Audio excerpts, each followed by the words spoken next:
Hello everyone, welcome to teaching online. इस video में हम फैक्टर्स अफेक्टिंग इंडियाज क्लाइमेट का लेटीट्यूड कंप्लीट कर चुके हैं, एल्टीट्यूड कंप्लीट कर चुके हैं। प्रेशर एंड विंड्स में थ्री टाइप्स होते हैं, pressure and surface winds. Then what is that? Upper air circulation and western cyclonic disturbance और ट्रॉपिकल साइक्लोन्स। तो उसमें अब हम अपर एयर सर्कुलेशन करेंगे। तो पहले बात तो ये कि आप लेटीट्यूड, ऑल्टीट्यूड और प्रेशर एंड सरफेस विंड्स की वीडियो देखना बिल्कुल भी मत भूलिएगा।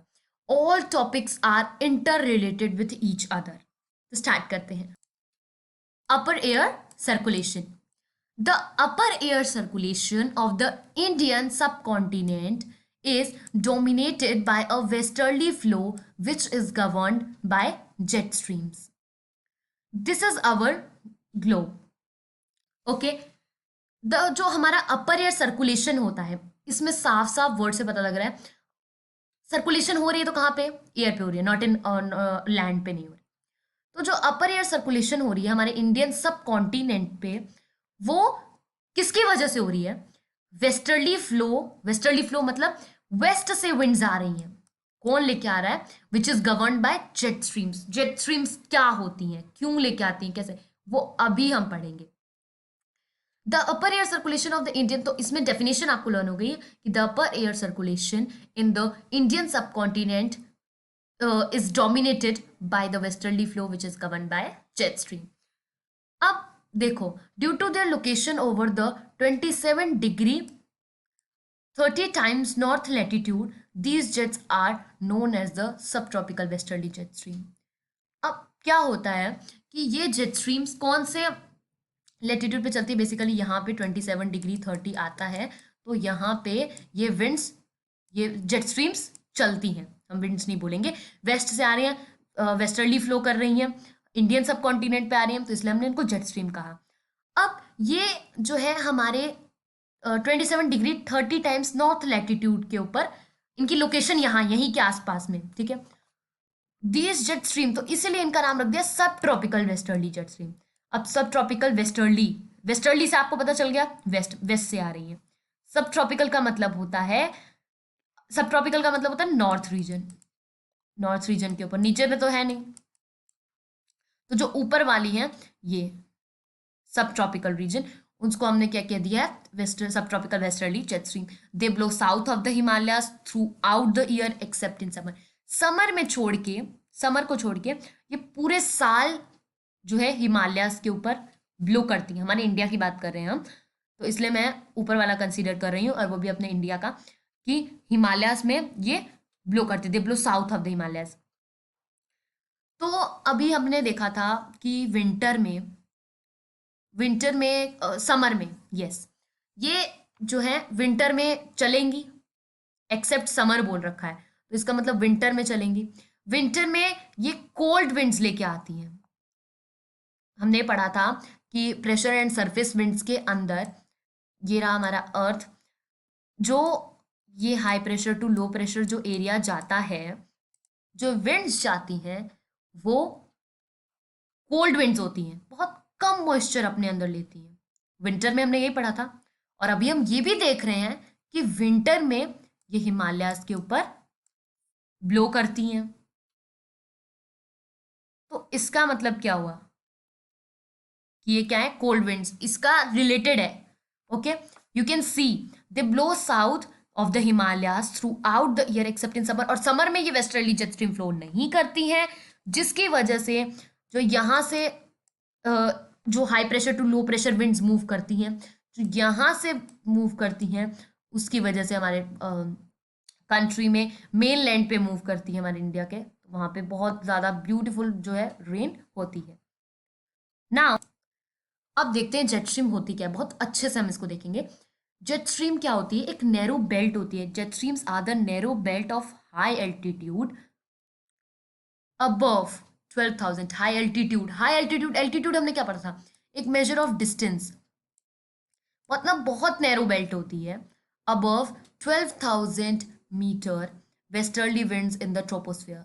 ट्रोपोस्फियर में ये विंड्स, वेस्टर्ली विंड्स मूव करती हैं with the high altitude. Their speed varies, इनकी स्पीड वेरी करती है, मतलब समर में कुछ और होती है, समर में इनकी स्पीड कुछ और होती है, और विंटर में इनकी स्पीड कुछ और होती है। समर में होती है 110 किलोमीटर पर आवर और विंटर में होती है 184 किलोमीटर पर आवर। इनकी स्पीड वेरी करती रहती है। These winds have the huge influence on the climate. In winds का देखो, सिर्फ यहाँ पे सब ट्रॉपिकल जेट्स नहीं है, पोलर जेट्स भी है। समर में पोलर जेट्स की भी बात की जा सकती है। ओके, तो 110 kilometre in summer and 184 kilometre in winter. These winds have the huge influence of the climate, climate पे बहुत ज़्यादा इफेक्ट करती हैं, बहुत ज़्यादा। क्यों? As they can push air masses around and effect the weather patterns. अभी हमने पढ़ा कि जो हम हमारे इंडिया के मेन लैंड पे, ये है इक्वेटर, ये आप देख सकते हो पूरा एकदम अच्छे से इक्वेटर। हमारे इंडिया के मेन लैंड पे जो विंड आ रही है हमारे, समझ लो अभी तो ये हमारा इंडिया है फिलहाल, यहाँ पे जो विंड इसको क्रॉस करके आ रही है, जो रेन लेके आएंगी, जो मॉइस्चर लेके आएंगी, वो विंड्स को सब ट्रॉपिकल जेट, समर की बात चल रही, समर में हमारे देश में जो है ये वाली विंड्स आती हैं। अगर तो ये सब ट्रॉपिकल जेट समर में चलती तो ये सारी जो मासेस हैं, एयर मासेस हैं, इस सबको ले जाती, तो क्या बारिश हो पाती? तो इसलिए ये बहुत ज़्यादा क्लाइमेट पे इन्फ्लुएंस कर रही है, as they can push the air masses around and affect the weather patterns. Jet streams also play a role in determining the weather by separating the colder air and warmer air. जो jet stream होती हैं ये एक बहुत important role play करती हैं weather के अंदर, by separating the colder air and warmer air को अलग करके और कोल्डर एयर को अलग करके। A number of separate jet streams have been identified, बहुत सारी जेट स्ट्रीम आइडेंटिफाइड हुई है, बट जो मोस्ट कांस्टेंट है वो है मिड लैटिट्यूड एंड सब ट्रॉपिकल जेट स्ट्रीम। सब ट्रॉपिकल जेट स्ट्रीम तो आप पढ़ ही चुके हो और मिड लैटिट्यूड आप लर्न कर लो। तो हम इसको अगर सम अप करें, jet streams are the narrow belt of the high altitude above 12,000 kilometre westerly winds.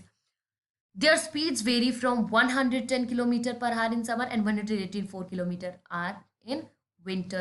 These winds have the huge influence of the climate as they push the all air masses and affect the weather patterns. Jet stream also play a role in determining the weather, separating colder air and warmer air को अलग कर देती हैं. A number of jet stream have been identified. बहुत jet stream identify हो रही है, but जो most constant की है वो आपको दोनों learn करनी है, mid latitude and the subtropical jet stream. और अपर एयर सर्कुलेशन क्या था? द अपर एयर सर्कुलेशन, देखो पेज पे चलते हैं तब ज्यादा, the upper air circulation of the Indian सब कॉन्टिनेंट इज डोमिनेटेड बाय, दो ही तो वर्ड है इसमें, dominated and governed. Dominated by westerly flow, जो कि क्या है? Jet streams.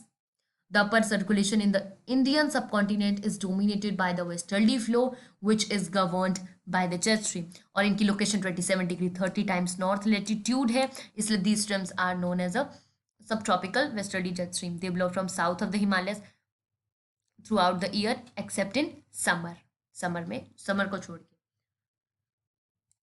So guys, इसमें हमने अपर एयर सर्कुलेशन कंप्लीट कर लिया है। हमने अपर एयर सर्कुलेशन के साथ में ही जेट स्ट्रीम क्यों पढ़ा?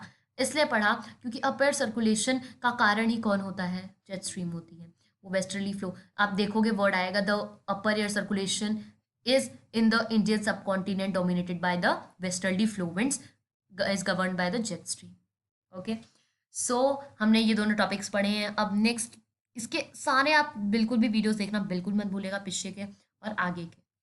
Thank you very much.